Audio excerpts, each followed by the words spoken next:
Welcome to ANA Investigates, a monthly podcast featuring the latest in neurology and neuroscience brought to you by the American Neurological Association. I'm your host, Adeline Goss. Treatment of stroke has changed dramatically in the past decade with the advent of perfusion imaging and an expanded time window for mechanical thrombectomy. Thrombectomy is now standard of care for eligible patients. But while data clearly supports the use of thrombectomy for certain patients with anterior circulation strokes, the benefit of thrombectomy for patients with basilar artery occlusions remains unproven. Today, we'll talk to two physicians who are trying to better define which patients with basilar artery occlusions may benefit from thrombectomy and which patients may not. Dr. Jeremy Heit is neurointerventionalist and assistant professor of radiology and neurosurgery and the interim chief of neuroradiology at Stanford University. Dr. Carlo Cereda is vascular neurologist, head of the EOC Comprehensive Stroke Center at the Neurocenter of Southern Switzerland, and faculty of Biomedical Sciences at the Università della Svizzera Italiana in Lugano. Doctors Heit and Cereda were interviewed by ANA producer and vascular neurologist Dr. Michelle Johansson of Johns Hopkins University. Here's Michelle. Hello, everyone, and welcome today to our podcast discussing a very important concept, and that's basilar artery thrombectomy. As a vascular neurologist, just having come off call, I know that thrombectomy and the way that we approach acute stroke care has really changed in the past decade. And today I'm joined by two experts to talk not only about this subject matter, but also a recent publication in the Annals of Neurology that describes perfusion imaging and how it can predict favorable outcomes after basilar artery thrombectomy. So gentlemen, Dr. Heit and Dr. Cereda, welcome to the podcast. Thanks, Michelle. It's a pleasure to be here. Hello, Michelle. Hello to all the listeners, and it's great to be here. I think we should start by setting the stage and talking about a basilar artery stroke for people who may not be familiar. So one of you, if you could kindly explain for us, the listening audience, the epidemiology of a basilar artery stroke, and then without treatment, what are the anticipated outcomes for these patients? Sure, Michelle. Yeah. So ischemic stroke related to the occlusion of the basilar artery are rare. So they represent about 20% of stroke involving the posterior circulation. So considering all ischemic stroke types is about 1 to 5% are due to basilar artery occlusion. And we have three major clinical manifestations. The first one, the patient may have sudden severe symptoms. So it's hemiplegia, or in worst case, quadriplegia, ocular movement deficit, and severe dysarthria. And everything is combined with reduced consciousness. So this is a kind of patient that may have a stroke manifestation as an acute coma. Second manifestation are patients that have gradual or stepwise posterior circulation symptoms, such blurred vision initially, balance disturbances, then followed by slurred speech, tingling in the hands, and then followed by more disabling symptoms and reduced consciousness. The third manifestation, a clinical scenario, is more tricky, is when the patient has first very mild prodromal symptoms or transient symptoms like double vision, vertigo, tingling in the hands, which is precede and maybe hours or even days an acute severe manifestation as described in the case scenario 1. So untreated stroke related to the basilar artery occlusion have an unfavorable outcome. So we know that they do more poorly than patients with stroke involving the front part of the brain, the anterior circulation. With effective endovascular treatment, patient can do very well and benefit from successful reperfusion, so the reopening of the vessel and restoring circulation. Nevertheless, this relationship is less documented in basilar artery occlusion, and studies have struggled to clearly demonstrate which patient will likely benefit from treatment and which patient are unlikely to benefit from any treatment. So those are excellent points, and I think that there are some essential concepts there that you brought forth, which I'm really grateful that you did. One is that diagnosing basilar artery stroke can be tricky. Number two is that it can be a very serious manifestation of stroke. And then number three being we really don't have a clear way we go about treating them, like we do for anterior circulation stroke. So in 2015, I'll never forget being in Nashville.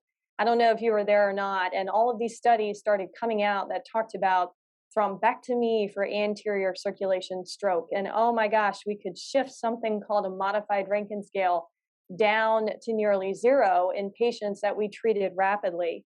So can you bring us up to date on what the science is in this field? Because there's been many changes since then that have expanded our time window and patients who are eligible for this procedure. So let's talk about that a little bit before we talk about your specific study. We really are living in a sea change of stroke treatment right now, and it's pretty remarkable. I don't know that we will have another era quite like this in any of our careers, which I think is important to kind of recognize. And even to put a little more historical context before 2015 into perspective, in 2013, when I was training as a neurointerventional radiologist, there were 3 randomized trials, IMS3, MR rescue, and synthesis expansion, that all failed to show any difference in outcomes between endovascular thrombectomy and medical therapy in patients with anterior circulation stroke. And this was sort of really disheartening for someone like me training to do this for a career, and I kind of thought I'm not going to have a job. And fortunately, the field really believed in the efficacy of this therapy, and everyone took a pause, took a step back, and said, well, what do we think the problems are with why these trials didn't show a benefit for thrombectomy? And there's kind of 3 general things that needed to be fixed. So one, we learned that it's very important that we're selecting patients with evidence of a large vessel occlusion. And so CT angiography or MR angiography became imperative to do before you take a patient for treatment. We also then moved into an era of more modern thrombectomy devices that were frankly just more effective at opening up blocked arteries, and that made a big difference as well. And then the third variable was the use of more advanced imaging, using perfusion imaging, for example, to select patients who are most likely to benefit. And so the field looked at that and implemented those rules into the trials that you mentioned in 2015. And then suddenly we went from a therapy that showed no benefit over medical therapy to one of the most effective treatments in medicine. The number needed to treat for anterior circulation thrombectomy is 2 to 3, which is incredibly effective.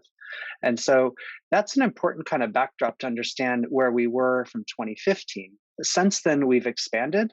In 2018, DAWN and Diffuse 3 were published, which expanded the treatment window from 0 to 6 hours all the way out to 16 to 24 hours. So, now suddenly we're kind of getting away from the clock, which has governed stroke treatment for so many years, and we're really using imaging as a way to guide our treatment. It's really an area of precision medicine, if you think about it. And so there's a lot going on, but it's kind of remarkable that we still don't quite know what to do with basilar artery occlusion patients. There have been 2 randomized trials for basilar artery occlusion patients comparing thrombectomy to medical therapy. And these are the BEST and BASICS trial. And both of them actually have failed to show a difference between the 2 treatments. And I just would put out that that's a lot like 2013. And when Carlo and I sat down with Greg Albers and we were talking about this, we said, well, because this seems a lot like 2013, what do we need to do better? And we realized that we're currently selecting patients for basilar thrombectomy based on a CT angiogram showing that the basilar artery is occluded. So that's a good check mark. We're using modern thrombectomy devices. Okay, check. That was the other thing that we had to improve after 2013. But what we're not doing is being very sophisticated with our imaging evaluation to define the amount of ischemia within the posterior circulation. Most people are still just using a non-contrast head CT, which is notoriously difficult to identify ischemia. And that was what really prompted our study.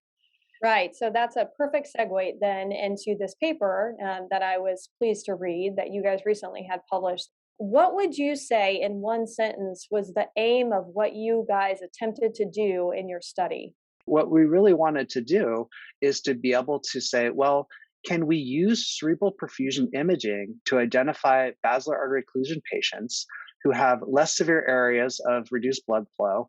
And the hypothesis was that these patients will respond favorably to endovascular thrombectomy. So let's talk a little bit about the methods here, because you guys use perfusion imaging, as we've already alluded to, and you developed what was called this critical area perfusion score, or CAPS, and you use that to stratify your basilar artery occlusion patients. So Why did you decide to take this approach? Because this is a little bit different than what's been done before. Can you fill us in a little bit more? I think there's multiple issues at play. So number one, we've gotten pretty facile with perfusion in the anterior circulation, and people are really used to thinking about, what's the core value threshold that we will use to include or exclude a patient for treatment. And, diffuse 3, for example, we use a core of 70. Well, a core of 70 in the posterior circulation may be someone who has a huge amount of infarct burden, who's very unlikely to benefit. You're talking about really densely concentrated nuclei, axonal tracts that are absolutely critical for maintaining neurologic function. And so a relatively small amount of permanent ischemic injury can result in a disproportionately devastating outcome. And so you have to think about, well, how do you account for these regions where there's such critical anatomy? And all of that sort of drove us towards the CAP score. It's a score that goes from 0 to 6. And you basically look at regions of Tmax 10 delay, so very severe hypoperfusion. And you're looking at the different regions that correspond roughly to the posterior circulation aspects region. So you get 1 point for each cerebellar hemisphere. You get 2 points if there's involvement of the pons, and you get 2 points if there's involvement of the midbrain or thalamus. And we weighted the midbrain, thalamus, and pons more heavily because we hypothesized that those were sort of the regions that were more critical toward outcome. So that was one thing that was important to recognize. And then I think layered on top of all of this, for most of the folks listening to this podcast, we routinely look at a lot of imaging. And I think everybody recognizes that CT imaging of the posterior fossa is just really, really difficult. There's a lot of skull base artifact, there's streak artifact, evaluation of the pons and brainstem. It's very difficult to see if there's hypodensity that's within it. Moreover, you could have hypodensity that is relatively extended across both the right and left halves of the brainstem, and so you lose the inherent asymmetry that you have in the anterior circulation that makes just general CT evaluation a little bit easier. So you have a lot of challenges, which was really a big driver of us really coming up with a slightly different approach, even with perfusion imaging. Okay, all right. So let's talk about what you found, the results. So you looked at patients who had this critical area score, who had basilar artery occlusion, and you grouped them into these two groups, and your primary outcome was 90-day modified Rankin scale, which has been commonly used in these trials. And then you had some secondary outcomes that I think were pretty interesting. So can you summarize for us, gentlemen, what did you feel like was your most important scientific findings from this paper? Yes, Michelle. I think we find good news and bad news with this study. So the good news is that our study showed that patients with stroke related to the occlusion of the basilar artery, a cerebral perfusion analysis structure with a specific CAP score is able to identify a group of patients who are very likely to respond well to thrombectomy treatment. So we have the feeling that this subpopulation was probably underrepresented in previous studies addressing thrombectomy in a basilar occlusion stroke. The bad news is that we find that patients with unfavorable CAPs did poorly despite successful thrombectomy treatment. And so it will be important to determine if thrombectomy may be futile in nearly all of these patients. And this is also an open question that remains with the study. What we also did, we had done a pilot study when we first developed CAPS to kind of make a decision about what's the optimal threshold that define a favorable CAP score and an unfavorable CAP score. And our preliminary analysis showed that patients with a CAPS of 3 or less seem to have more favorable outcomes. And that's the threshold that we set for this study. And so favorable patients had a CAPS of 3 or less, and unfavorable had a CAPS of greater than 3. What was a little bit surprising is honestly the impact of perfusion imaging on outcome prediction is really, really high. I mean, the odds ratio we found was 21. That always makes you worry a little bit that there's some bias entering into the study that you're not aware of. But that's something that we need to go on and do further study to understand a little bit better. Yeah, and that's an excellent segue. I'm going to push on you just a little bit because this is a retrospective analysis. This is not a randomized trial, so there's always some bias that can be inherent in that. So can you maybe talk a little bit about that and how you tried to ensure that this wasn't just simply a result of the patient population at the institutions that you included who might be a little bit better at either recognizing these patients or referring them for you for intervention, or how did you prevent the confounding that might be implicit in who was chosen for thrombectomy? You're right, Michelle. This is really important to understand the limitations of our study. And any retrospective study is subject to bias, as you said. And in general, it's important to recognize that that bias will, in general, favor treatment. So things we did to mitigate that. This was, a large international group of patients. And we also have sites that in general are inclined to treat patients with basilar artery occlusion. So at least there's some uniformity there. But you're right, there could be patients that didn't make the cut, and there could be bias related to the patients that didn't make the cut. And that really underscores why this is, something new and novel, but the next step is to validate this. The good news is we're working on that. So we actually have an NIH-funded study called PRECISE, and Dr. Greg Albers and I are the co-PIs of this study in the US, and this will be a multi-site trial in which patients will undergo perfusion imaging prior to basilar artery thrombectomy, and then we'll see if the hypothesis fits in that new data set. And Dr. Cereda is also conducting a parallel study in Switzerland called the Swiss PRECISE. And so we'll actually have validation from a separate group, and we'll be able to also pool our analyses and have it a greater N for additional study. Okay, all right, gentlemen. So as we wrap up our podcast, some very exciting results, some things to consider, some limitations, but there are always next steps. And so as you look toward the future of thrombectomy and stroke care, what do you anticipate being the next steps? Where do you think that we're going to be now, 10 years from now, 20 years from now? What do you think future trials should look at, especially with regards to posterior circulation stroke? So I'm happy to start before turning back over to Carlo. I think if we're able to replicate the success of the anterior circulation trials in the posterior circulation, find the group that benefits, then from there, we can start to then say, well, what about this subpopulation? What about this subpopulation? There are ongoing trials to look at patients who have very large amounts of ischemic injury at baseline, the so-called large core patients. Do they benefit from thrombectomy? We don't know that yet. What about patients who have a large vessel occlusion and relatively mild symptoms? NIH scores of 5 or less. We don't know if they benefit. And those questions are being asked in randomized studies. And all of that's going to be bolstered by, I think, further innovation in thrombectomy devices. We have good devices now, and they do a good job of opening blood vessels, but there's a lot of innovation going on to be able to develop devices that go more distally, to develop devices that prevent clots from fragmenting when you pull them off. And those are other things that hopefully will improve even further the impact of thrombectomy treatment. And Carlo, do you want to chat a little bit about some of the medical therapies that may be coming into play on top of all this? Yeah, sure. So we can imagine in the future that thrombectomy may be supported by additional drugs or therapies like neuroprotective agents, with the idea to promote or enhance the benefits of reperfusion.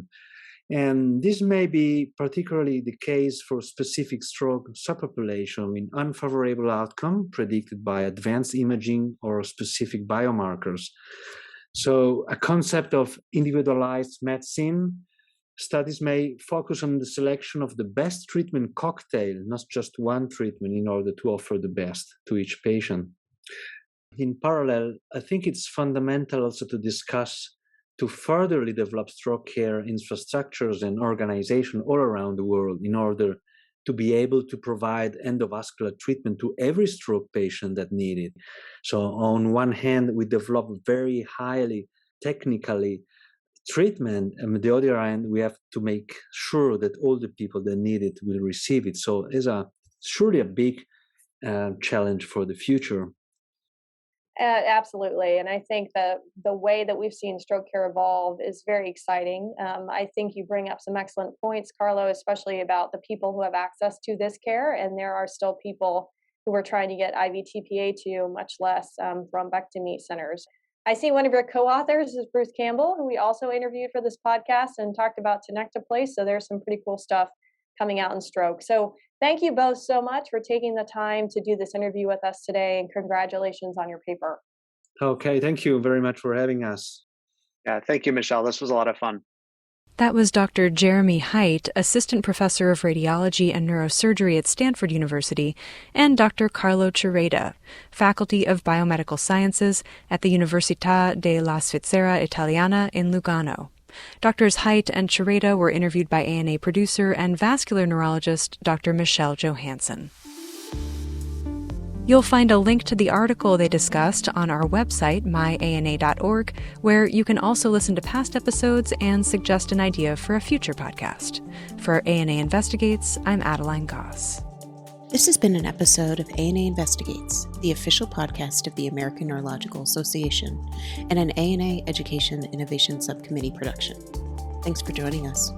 To learn more about today's program and to find out about the benefits available to ANA members, including access to an array of educational programs and resources, please visit myana.org. Dr. Adeline Goss is our host and the executive producer of the show. Episode producers are members of the ANA Education Innovation Subcommittee, chaired by Dr. Megan Ritchie. This is your logistics coordinator, Jen Hurley. Copyright, the American Neurological Association.